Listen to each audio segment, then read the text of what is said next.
அதைவிட அதிகமான மதிப்பு அந்த மண்ணில் விழுகின்ற உழவனின் ஒவ்வொரு வேர்வை துளிக்கும் இருக்கிறது. அந்த வேர்வை துளிகள் தான் நமது இல்லங்களில் உணவாகின்றன, நமது குழந்தைகளின் பசி போக்குகின்றன, தமிழ்நாட்டின் உணவு பாதுகாப்பை உறுதி செய்கின்றன. அதனால்தான் இந்த அரசு விவசாயிகளுக்கு நாம் உதவி செய்கிறோம் என்ற பார்வையோடு செயல்படவில்லை. மாறாக தமிழ்நாட்டிற்கு உணவளிக்கும் உழவனுக்கு நாம் செய்ய வேண்டிய கடமையை செய்கிறோம் என்று உணர்வோடு இந்த அரசு செயல்படுகிறது. அதற்கு எடுத்துக்காட்டாக மகுடம் வைத்தாற்போல் மாண்புமிகு முதலமைச்சர் அவர்கள் விவசாயிகளுக்கான தனது வாக்குறுதியை நிறைவேற்றும் வகையில் தமிழ்நாட்டின் வரலாற்றில் இல்லாத அளவிற்கு நெல் குவிண்டால் ஒன்றுக்கு சன்ன ரகத்திற்கு 289 ரூபாயும் சாதாரண ரகத்திற்கு 159 ரூபாயும் ஊக்கத்தொகை அறிவித்து நெல் விலையினை குவிண்டால் ஒன்றுக்கு 2750 ரூபாய் மற்றும் 2600 ரூபாயாக உயர்த்தியுள்ளார்.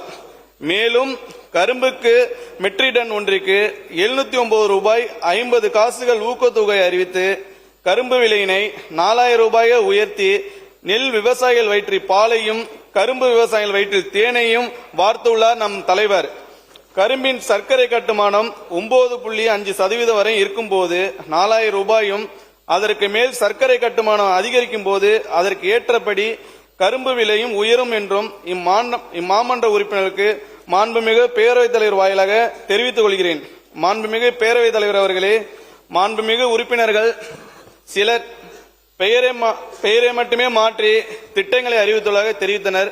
அது குறித்து விளக்கத்தினை இங்கு நான் அளிக்க விரும்புகிறேன்.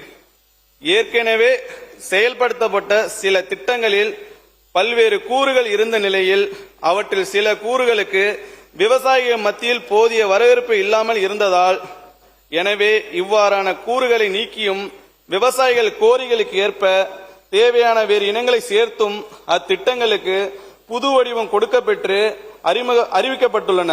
குறிப்பாக முந்தைய ஆண்டுகளில் ஆதி திராவிடர் மற்றும் பழங்குடியினரை சேர்ந்த சிறு குறு விவசாயிகளுக்கு வேளாண் உயர் மதிப்பு திட்டங்களில் 20% கூடுதல் மானியம் வழங்கப்பட்டது. இந்நிலையில் கலைஞரின் அனைத்து கிராம ஒருங்கிணைந்த வேளாண் வளர்ச்சி திட்டம் 12525 கிராமங்களில் செயல்படுத்தப்பட்டு 2025-26 ஆண்டோடு முடிவுற்ற நிலையில் அத்திட்டத்தின் ஒரு கூறான ஆதி திராவிடன் மற்றும் பழங்குடியின விவசாயிகளுக்கு மின் இணைப்பு அல்லது சூரிய சக்தி பம்பு செட்டுடன் ஆழ்துளை கிணறு அல்லது குழாய் கிணறு அமைத்து கொடுக்கும் திட்டத்தை கைவிடாமல் அதனையும் இணைத்து அண்ணல் அம்பேத்கர் வேளாண் உதவி திட்டம் உருவாக்கப்பட்டு இதற்கென 56 கோடியே 72 லட்சம் ஒதுக்கீடும் செய்யப்பட்டுள்ளது. மாநில அளவிலான பயிர் விளைச்சல் போட்டிக்கான விருதுகளுக்கு குறைந்தபட்ச பயிரிடு பரப்பு 5 ஏக்கரிலிருந்து 2 ஏக்கராக குறைக்கப்பட்டு சிறு குறு விவசாயிகளும் பங்கேற்று பயனடையும் வகையில் மாற்றி அமைக்கப்பட்டு மக்களுக்காக சேவையாற்றிய அஞ்சலி அம்மா பெயரில் அறிவிக்கப்பட்டுள்ளது.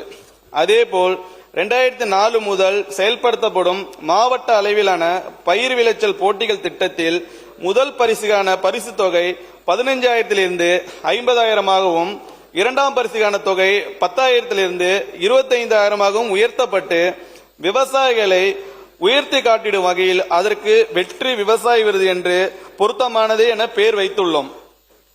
கடந்த ஆண்டுகளில் மாடி தோட்டம் என்று ஊட்டச்சத்து மேலாண்மை இயக்கம் என்றும் வழங்கப்பட்ட திட்டத்தின் கீழ் காய்கறி விதை தொகுப்புகளும் பழச்செடி தொகுப்புகளும் மட்டுமே மானியத்தில் வழங்கப்பட்டன.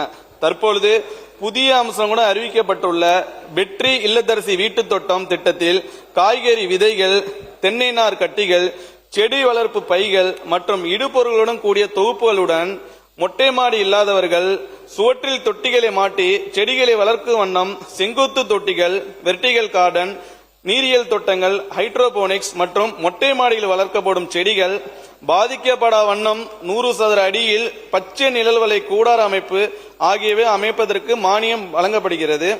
பருத்தி உற்பத்தினை அதிகரிக்கும் நோக்கில் நீடித்த நிலையான பருத்தி இயக்கம் கடந்த ஆண்டுகளில் சுமார் 12 கோடி ரூபாய் மானிய நிதியில் செயல்படுத்தப்பட்டதை யாரும் இங்கு மறுக்கவில்லை.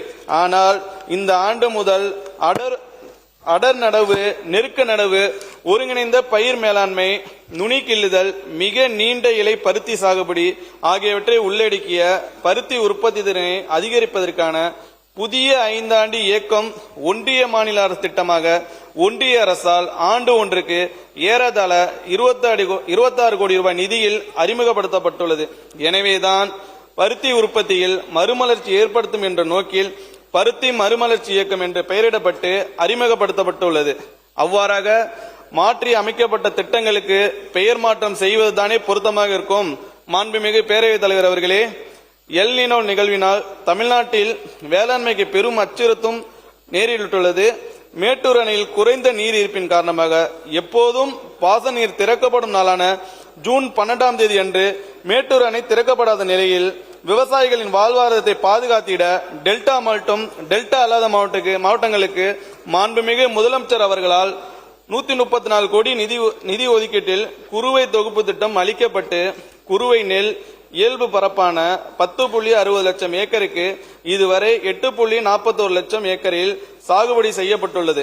மேலும் பயிர் காப்பீட்டு திட்டத்தின் கீழ் அறிவிக்கை செய்யப்பட்ட மாவட்டங்களில் குறிப்பாக விதைப்பு செய்ய இயலாமை, விதைப்பு பொய்த்தல் ஆகிய இனங்கள் டெல்டா மாவட்டங்களில் அறிவிக்கை செய்யப்பட்டு பயிர் செய்ய இயலாத விவசாயிகள் மற்றும் பயிர் செய்து 30 நாட்களுக்குள் பாதிப்படைந்த பயிர்களுக்கு பயிர் காப்பீட்டு திட்ட விதிமுறைகளின்படி சராசரியாக ஹெக்டேர் ஒன்றிற்கு ரூபாய் 23,465 பெற்றுத்தர நடவடிக்கை எடுக்கப்படும்.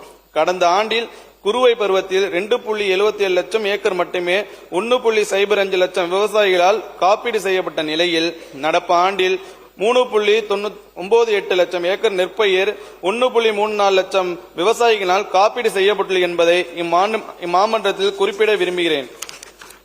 இது தவிர பயிர் காப்பீட்டு திட்டத்திற்கு குறைவான நிதி ஒதுக்கீடு அளிக்கப்பட்டுள்ளதாக மாண்புமிகு உறுப்பினர்கள் சிலர் கவலை தெரிவித்தார்கள்.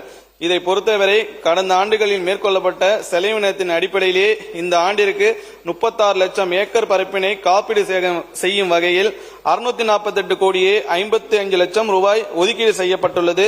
100% பயிர் காப்பீட்டினை கொள்கையாக கொண்டுள்ள இந்த அரசு விருப்பத்தின் பேரில் பதிவு செய்யும் அனைத்து விவசாயிகளையும் இத்திட்டத்தில் இணைப்பதற்கான நடவடிக்கைகள் மேற்கொள்வதோடு அதற்கு தேவையான கூடுதல் நிதி ஒதுக்கீடும் செய்யப்படும் என்பதை பேரவைத் தலைவர் வாயிலாக தெரிவித்துக் கொள்கிறேன்.